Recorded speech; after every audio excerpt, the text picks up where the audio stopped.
भारत और अमेरिका के बीच में भी सब कुछ ठीक नहीं है, क्योंकि भारत के ऊपर 50% टैरिफ लगा रखे हैं और चाइना को यहाँ पर 90 दिनों की छूट दे रखी है। और भारत के ऊपर जो टैरिफ लगाई है, अमेरिका ने बहाना बनाया है कि भारत रशियन क्रूड ऑयल खरीदता है और जो रशिया से भारत क्रूड ऑयल खरीदता है वो पैसा रशिया यूक्रेन वार में फंडिंग करता है और यूक्रेन के लोगों का खून बहता है वहां पर। यह बहाना भारत के ऊपर जो टैरिफ लगाई उसमें अमेरिका ने बनाया।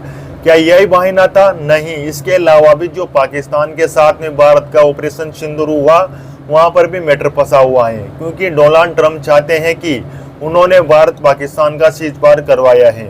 और दूसरा ये भी है कि जो अमेरिकन F-16 है उनको भारत की S-400 है जो रशियन मेड है उन्होंने मारकर गिराए 2 F-16 को। तो वो भी बहुत सारी सिचुएशन में यहाँ पर भारत फंस चुका है। तो ये भी मैटर है एक तो, क्योंकि यहाँ पर अमेरिका बिल्कुल नहीं चाहता है कि जो उनके प्रोडक्ट हैं जो पाकिस्तान में डिप्लॉयड है उनके सैन्य उपकरण वहाँ पर भारत उनके ऊपर हमला करे और भारत यहाँ पर एडवांस लेने की कोशिश कर रहा है, क्योंकि भारत भी चाहता है कि दक्षिणी एशिया में वो अपनी पावर को बढ़ाना चाहता है और अमेरिका इसको काउंटर करने की कोशिश कर रहा है। तो भारत भी बिल्कुल नहीं चाहता है अमेरिका दक्षिणी एशिया में आए और यहाँ के देशों के ऊपर जो हुक्मबाजी है वो चलाने की कोशिश करे। भारत ये बिल्कुल नहीं चाहता है। और भारत और अमेरिका के बीच में ये इशू भी नहीं है, एक और इशू है कृषि प्रोडक्ट को लेकर, क्योंकि अमेरिका चाहता है कि भारत अपना कृषि फॉर्म में वो खोले और इंडियन मार्केट में अमेरिकन प्रोडक्ट हैं जो कृषि अच्छे खासे उपकरण होते हैं उनको इंडियन मार्केट में बेचने की कोशिश करता है और हमारे किसानों को नुकसान पहुंचाने की कोशिश कर रहा है। तो यहाँ पर भारत सरकार ने बिल्कुल मना कर दिया है, क्योंकि वह इस प्रकार का कोई भी समझौता नहीं करेगा जो हमारे किसानों को नुकसान पहुंचाए। तो मेन कारण ये बहुत सारे हैं, पर यहाँ पर अमेरिका इंडिया को जानबूझकर टारगेट कर रहा है। चाइनीज मीडिया भी अब इंडिया के साथ में आ चुका है।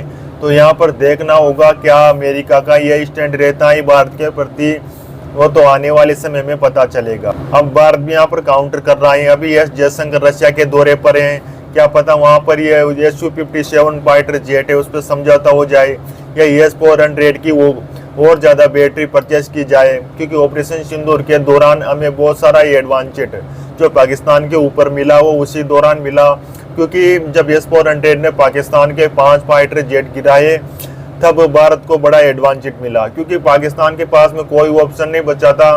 पाकिस्तान का एक भी फाइटर जेट वहाँ के हवाई क्षेत्र में नहीं उड़ रहा था, क्योंकि उनको गिरा दिया जाएगा S-400 के माध्यम से। तो इस दौरान भारत चाहेगा कि भारत को और बैटरियाँ मिले और भारत की जो सीमाई सुरक्षा है वो सुरक्षित हो जाए।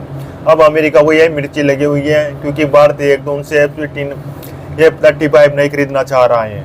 तो अमेरिका को बहुत सारे इशुओं पे इंडिया से प्रॉब्लम है। अमेरिका एक तरफा दूसरे देशों पर अपनी शर्तों के अनुसार जो भी वो सैन्य उपकरण देता है उनकी शर्तें रखता है, हमसे पूछ के इनका इस्तेमाल करना पड़ेगा। तो भारत यहाँ पर बिल्कुल नहीं उलझना चाहेगा अमेरिका के साथ में, क्योंकि अमेरिका की रणनीति है वो दूसरे देशों को काउंटर करने और कंट्रोल करने की कोशिश करता है।